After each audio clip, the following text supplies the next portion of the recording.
Hi guys, Doom here. I want to talk about a game that I am very excited for, that I have been playing a bunch of in the playtests I've been in, and the open beta. And it is Wildgate. And this is my most anticipated release of 2025. This is something I have been extremely hyped for, and it's not just unwarranted hype. I've spent about 80 hours between all three playtests of this game, and I have won a lot of matches and had a ton of fun. And I want to talk about all the good that is Wildgate, and then I want to talk about some of the criticisms people give the game that I feel is somewhat unfounded. I feel like people should really give this game a chance and a shot and take a look at it and see what it's about, because I really feel like it's a different kind of PvP game. And as someone who basically wrote off PvP games as I move more towards co-op, Wildgate has brought me back into PvP because they built the game in an entirely different way that encapsulates your ship as the team, and the fast PvP is just part of it. The whole idea is the entire game is overarching strategy with your ship. So most matches start off a little slow. You do some PvE and run in and kill some cosmic baddies, and they'll drop a bunch of loot. And this allows you to get some basic utilities, and as you get to the farther points of interest, you start to acquire better guns, better equipment, and eventually you end up in a situation where you're fighting other people with your found guns and loot from the PvE, and you're stealing things from them to arm your ship. It leads to, most of the times, a giant death match, but there is an overarching timer and goal to the match. It only lasts an hour or less. There's an artifact in a giant PvE dungeon that you can take out through the Wildgate and win. So if you're good enough at escaping people, you can win that way as well. And the artifact is on your ship, you fly through the Wildgate, you win. If you kill everybody else, you win. It has been fantastic, it has been fun, and it has been a blast. The game has been near bug-free. There was only one bug I encountered in the beta. I imagine they're going to get it tidied up. There was a glitch that let people put the artifact inside a building, and it was a known issue. I think that's under the rug. It was such a polished experience that ran so well for me. I was absolutely surprised that I just got to play the game. I just got to enjoy the gameplay. There wasn't this big, like, this feels unfinished, this feels bad, or this feels stupid, or feels scummy. It just was a game. It was the developers actually designing a video game again, which was a unique experience for me to jump into something in the modern day where everything seems about monetization first and gameplay second, where Wildgate comes in and gameplay is first. Progression is cosmetic for the most part. I mean, you unlock your characters and ships, and that's fairly easy. You can do that in 20 hours or less or something. It's not a crazy big deal to get all the characters and ships. And then the rest of it is titles and badges and skins and whatnot, and there's no, like, hard progression aside from the characters you unlock, the ships you unlock, and the utilities you unlock, the two abilities that you have on your character.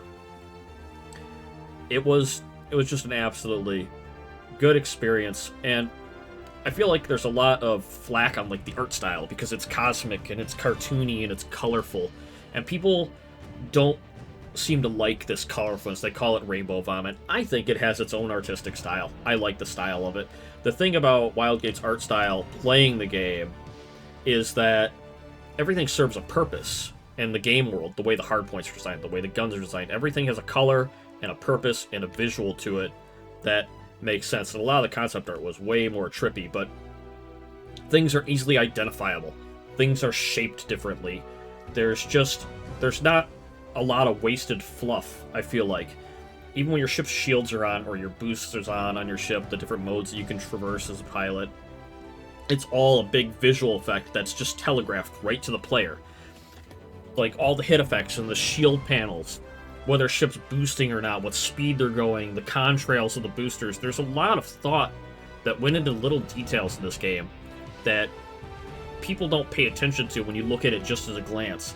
And I would say it caught me off guard completely, because there's been so many fly-by-night PvP games that they're missing a lot, but Wildgate put a lot of attention to detail to all these different elements of the game, from the UI explaining everything clear-cut and dry, where even the events that unfold in your ship, when your ship gets damaged, it's on fire, someone's been messing with you, your ship's on fire because of a reason. Someone blew up something on this part of the ship. You crashed into an asteroid. The gunfire's hitting the side. Or you flew into a fire asteroid. Every action that happens to your ship, every negative thing that happens to your ship, isn't just RNG. It's because someone on an enemy ship did something to your ships explicitly. They blew up the window with a drill. They punched out a door. It feels very controlled. There's chaos, but it's controlled chaos. And how you react to it as a crew is how you win or how you lose. It reminds me of my time I also played Jump Ship in the next game's demo, and it felt very RNG with what happened to your ship in the game, despite it being a co-op game. And I compared it a lot to Wildgate, because Wildgate, it was just everything fit together in how the game would telegraph all the things happening to you within your ship, and your ship is the main character. They use a bit of a class-based system here, where every character has all their little unique abilities to them. Like the robot has infinite oxygen, and he gets a notification when people are behind him. He is a very easy character to play because you don't need to worry about the oxygen loss in space. Or you get hyper-aggressive characters like Adrian with this jetpack ability that allows him to go like 400 meters through space and just push people, or steal the artifact, or go grab resources from really far away. And he's a character I play a lot in videos. And Kay is one of those weird utility characters. She can just interact with things from like 10 or 15 meters away. She can just basically close a door from a distance, revive you from a distance. She can teleport 100-something meters, poof, and just blink, jump somewhere. It's really cool characters, and some people will give flack on art and design. I don't understand those arguments of judging a book by its cover. You take Samo here, he detects everybody that's on your ship, gains all his health back when he kills a boarder. He's like a complete defensive character with extra health. And then you have Moffs, who's just a big old pain in the butt, who cloaks and disappears. He flies faster as well. Little tiny dude, terrible hit. And then you have Sal, which is a complete utility character that does double repairs, and ends up just scrapping all of your loot and recycles it into random other items. It's basically dice roll the character. That's absolutely great. Ion's a terrible menace. So Ion is the offensive menace of this game. He has extra health. He can punch through your doors and windows. When he stows a weapon, he reloads his other weapon in a second. So he always has a gun ready to fire. He can one-shot punch you in the face. He can break into your ship. He just doesn't get any mobility. So he's an absolute terror if you let him get on your ship. So this dude on a turbine, come on your ship, he can just wreck your stuff. You see a lot of people who are hyper-aggressive playing Ion. It's a really aggressive character. And the ship combat in this game is... a lot of people compare it to Sea of Thieves, because in Sea of Thieves, you're on a flat plane. You're steering a ship left, right, rotation. You're going with the wind. There's no wind in Wildgate, but they've kept the ship stuff pretty simple. There's no, you're not doing barrel rolls. You're not going upside down. The ships stay pretty much flat, but they can go up, they can go down, they can rotate in place and forward back. They can be affected by gravity devices and whatnot. Keeps it so that people who have motion sickness can actually still play this game, because my pilot has motion sickness and they can fly a ship in Wildgate, which is important to me because I want them to feel comfortable actually playing the game. You use free look as a pilot to actually pan around and see everything. There's no third-person piloting camera, so the pilot has to communicate and coordinate with the rest of their team to be like, hey, what do we need to do? Where do we need to go? This is definitely a game where you bring your friends in, you bring them in voice chat. That's where it shines. It absolutely shines when you guys are on comms. It is exactly that type of game. And you're sitting here trying to manage resources as well. So you have a limited amount of ammo, boost, and ice. And ice is heals, boost is temporary speed boost the pilot can activate. That ice is on a cooldown, so if you have 5 ice, you press the button once, 30-second cooldown goes by, you hit it again. So a certain amount of ice means it's a certain amount of minutes. You can basically add 10 health to your ship, with ships having somewhere between 80 and 120 health, 130 health, or whatever. And there's different hard points and modules that end up giving you more health on your ship.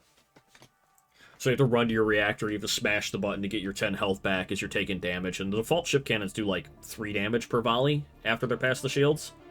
So some of the damage is all over the place, from the starter guns having their little 3 damage burst and quad cannons having 4, the lower tier loot, all the way to getting a bomb cannon where if it bypasses a shield and someone shoots it with a gun or a ship gun, it deals 10 damage.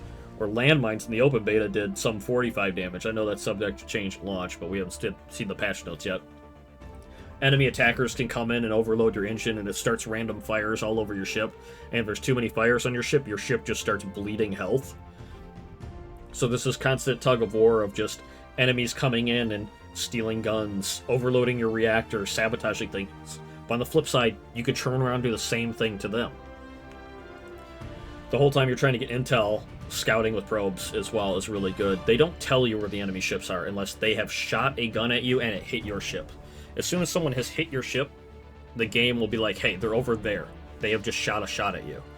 Otherwise, you have to take a probe out and you have to scan. It has a 200-meter default scan, but you can find hardpoints that increase it by 200, and then they make it so that whatever you scan stays on the map for like an extra 2 minutes per probe sensor. And that's one of the hardpoint upgrades.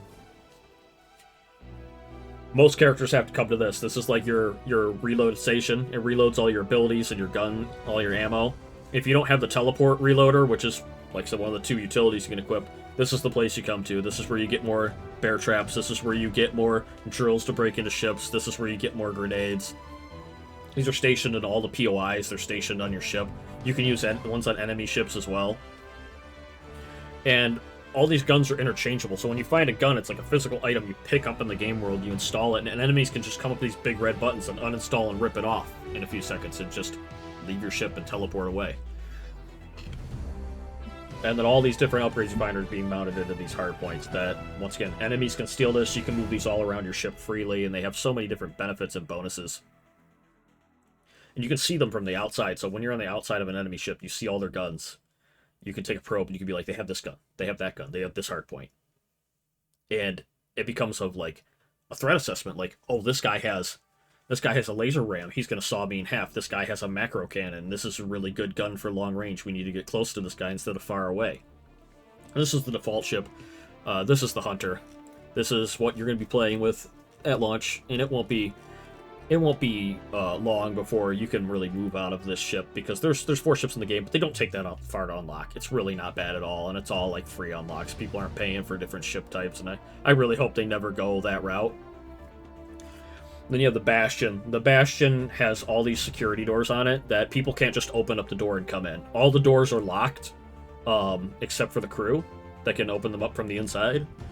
And there's only one entrance, and it's on top. And there is buffs to like the glass of the helm, which could be blown up by ship guns and certain abilities like the drill or ions with his forearms punching through. I buffed the helm glass up, so the Bastion's going to be like, this is the turtle ship. This is the I don't want people on my ship by far. The Privateer's my ship. This is what my crew's going to be flying. This is the gunship. It gets an extra velocity bonus.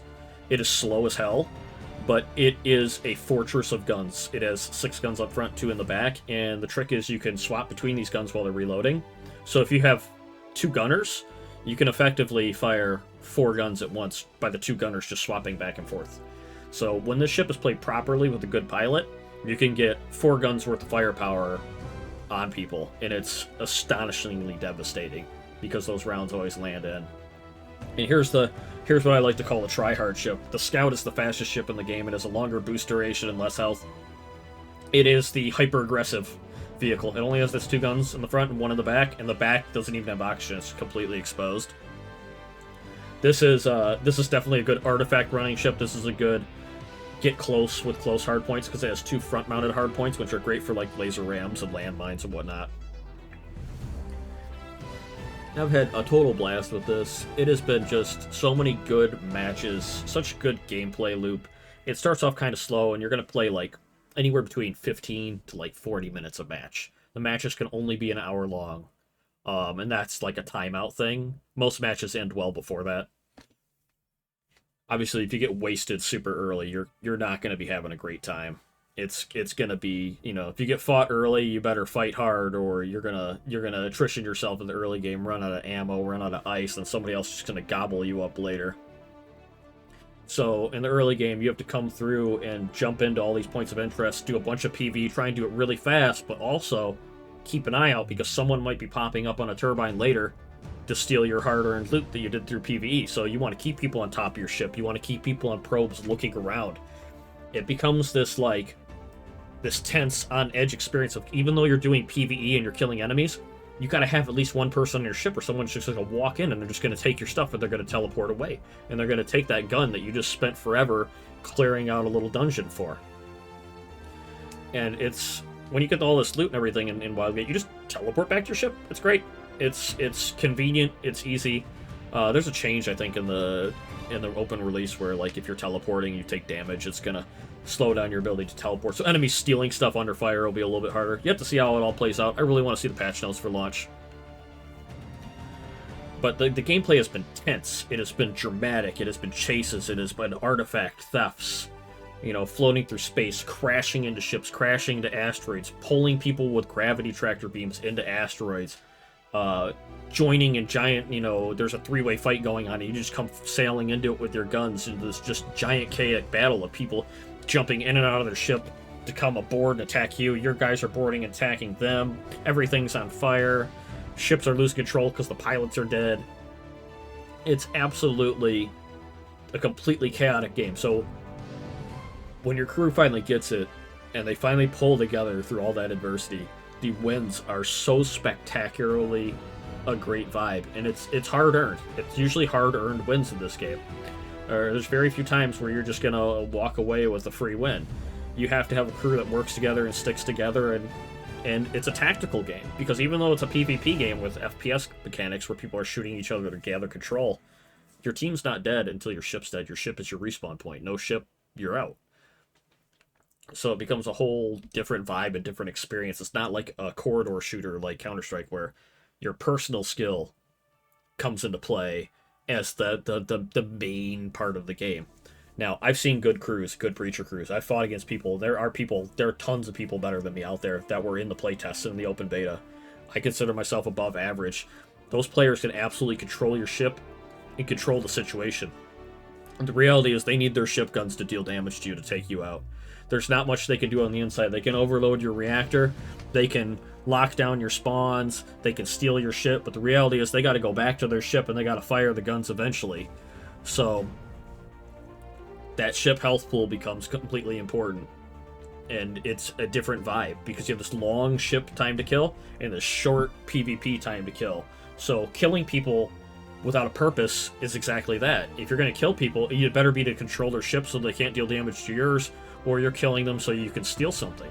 Otherwise, you're just wasting your time and you're just deathmatching for fun, which can be fun, albeit. But it's an interesting PvP game. It truly is. I've played a lot. I'm somebody I've got like 6,500 hours in PlanetSide. I've got some 2,000 or 3,000 hours in Battlefield games. I've played my fair share of shooters with vehicles in it. I would like to think I know what I'm talking about when I talk about this as an enjoyable experience. I actually didn't feel like the game was a toxic experience for me. I felt like it was a good one, and when we lost as a team. When we won as a team. And it's coming out Tuesday. I have been waiting ever since I first laid eyes on this game to be able to play it. And I have enjoyed all the playtests of the open beta. And I'll admit their balance is swinging all over the place right now. They're still learning. They have big plans, though. They're creating a whole system of like free cosmetics that are just in the game that you just pick up. They're planning to add more ships and more prospectors later. They're going to do login rewards. They're going to do Twitch drops.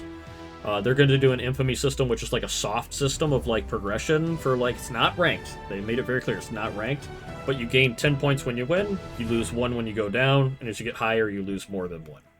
So it basically shows like, it's sort of like how much of a winner you are without it being a flat win percentage.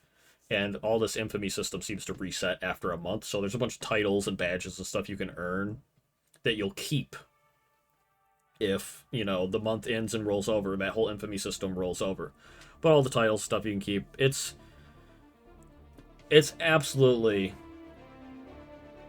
something that I have been just cannot express how much fun I had with this game and how excited I am. And I want to talk a little bit about what people give this game flack for. There's so many people that they didn't play this game. They didn't get into the playtest. They looked at it from a glance. They didn't get into the game. It doesn't click until you actually play the game.